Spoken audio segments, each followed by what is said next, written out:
Merhabalar kıymetli izleyicilerim ve takipçilerim. Binnur'un Mutfağı kanalıma ve mutfağıma hoş geldiniz. Bugün sizler için yapımı oldukça kolay olan patlıcan kebap tarifim var. Bu tarifi yaparken patlıcanları ve köfteleri kızartmıyoruz. Çiğ olarak tepsiye dizdikten sonra fırında pişiriyoruz. Gerçekten çok lezzetli ve çok kolay oluyor. Tarifime başlamadan önce kimin nereden izlediğini bana yorumlardan yazarsanız değerli takipçilerimin nereden izlediğini öğrenmiş olurum.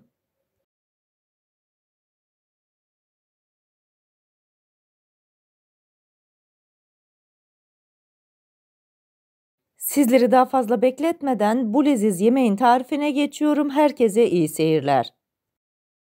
İlk olarak yemeğimizin köftelerini hazırlayacağız. Köfteler 1 saat boyunca buzdolabında bekleyecek. Kasenin içerisine 300 gram dana kıymayı koyuyorum. 1 adet kuru soğanı rendeledim. Suyuyla birlikte kıymanın içerisine koyuyorum.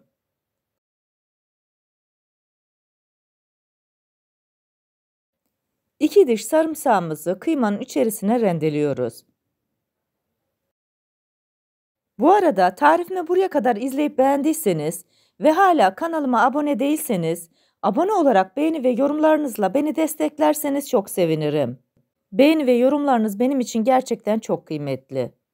Baharat olarak 1 tatlı kaşığı tuz, 1 tatlı kaşığı pul biber, 1 çay kaşığı karabiber, 1 çay kaşığı kimyonu ekliyorum. Kullandığım bütün baharatlar bunlar. Sizler istediğiniz baharatı damak zevkinize göre ekleme yapabilirsiniz. Bütün malzemeleri güzelce homojen bir kıvam alıncaya kadar yoğuruyorum. Bu arada ne kadar çok yoğurursanız bütün baharatlar ve kıyma birbiriyle özleşir, daha lezzetli olur. 3-4 dakika daha yoğurduktan sonra kıymayı alıyorum, kasenin içerisine vuruyorum. Bu sayede daha özlü bir köfte elde ediyoruz. Hazırlamış olduğumuz köfteyi buzdolabına kaldırıyoruz. 1 saat boyunca buzdolabında bekletiyoruz. Tarifimde 3 adet patlıcan kullandım. Üçünü de güzelce yıkadım ve süzdürdüm. Patlıcanları alacalı olacak şekilde soyuyorum. Daha sonra uç kısmını ve sap kısmını bıçak yardımıyla alıyorum.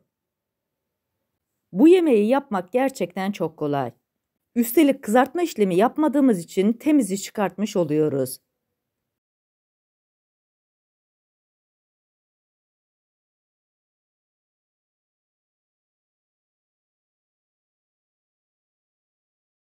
Patlıcanların kabuklarını soyup başka bir kasenin içerisine aldım. Burada bir parmak aralıklarla patlıcanları yuvarlak yuvarlak kesiyorum. Bu arada tarifimde kullanmış olduğum bütün malzemeleri videomun altındaki açıklama kısmında ölçüleriyle birlikte paylaşıyor olacağım. İsterseniz oradan da bakıp faydalanabilirsiniz. İsterseniz bu malzemeleri kişi sayısına göre artırıp ya da azaltabilirsiniz.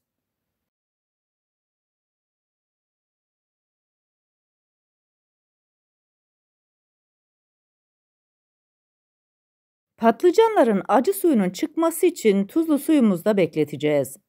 Bunun için kasenin içerisine 1 yemek kaşığı tuzu koyuyorum. Üzerine geçinceye kadar da soğuk suyu ekliyorum.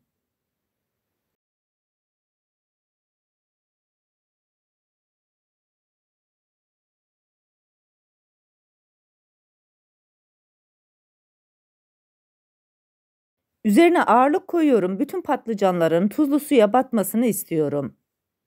Köftelerimiz de 1 saat boyunca bekledi. Köftelere şekil veriyoruz. Ceviz büyüklüğünde parçalar alıyorum. Önce elimle sıkıştırıyorum.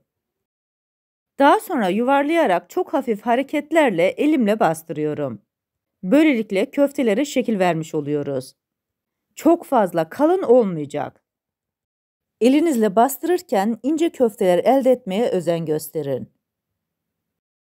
Elinize yapışmaması için arada bir de zeytinyağına batırmayı ihmal etmeyin.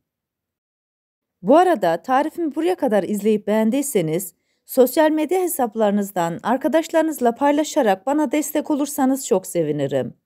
Ayrıca kanalımda birbirinden güzel diğer tariflerim var. Onlara da göz atmayı sakın unutmayın.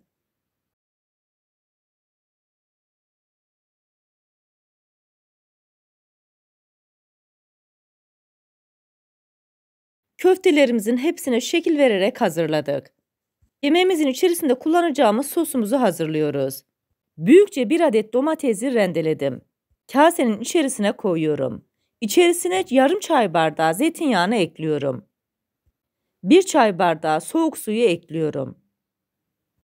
Daha sonra 1 çay kaşığı tuz, 1 çay kaşığı pul biber, 1 tatlı kaşığı domates salçasını ekledikten sonra sosumuz pürüzsüz bir kıvam alıncaya kadar çırpıcı yardımıyla karıştırıyoruz. Yarım saatin sonunda patlıcanları süzdürdüm. Üzerine biraz zeytinyağı gezdiriyorum. Daha sonra karıştırarak bütün patlıcanların zeytinyağı olmasını sağlıyorum. Bu yağ sayesinde patlıcanlarımız daha güzel kızaracak.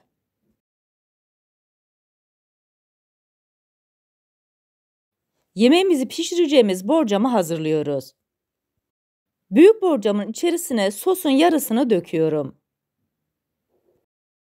Diğer kalan yarısını da yemeğimizin üzerinde kullanacağız.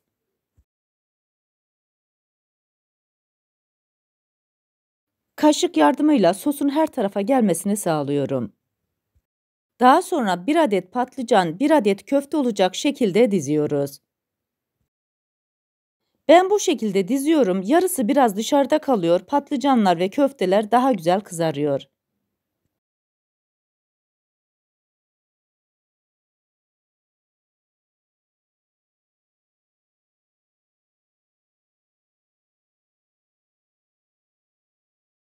Tarifimde 4 adet sivri biber kullandım. Sivri biberleri bir parmak büyüklüğünde kestikten sonra aralıklı olacak şekilde diziyorum. Ben sivri biber kullandım. Aralarına kapya biber de koyarsanız daha renkli oluyor, daha güzel oluyor. Tarifimde 8 diş sarımsak kullandım. İkisini köftenin içerisine koydum. Kalanları da yemeğin üzerine serpiştiriyorum. Sosun kalanını yemeğin üzerine döküyorum. Bu arada fırınımızı da 180 derece alt üst ayarı açtık. Yemeğimizi sıcak fırına koyacağız. Üzerini yağlı kağıtla kapattıktan sonra ön pişirme yapıyoruz. Daha sonra yağlı kağıdı çıkartıp biraz daha pişiriyoruz. Bu aşamaları da sizler için göstereceğim. Islatmış olduğum yağlı kağıdı yemeğin üzerini tamamen kapanacak şekilde kapatıyorum.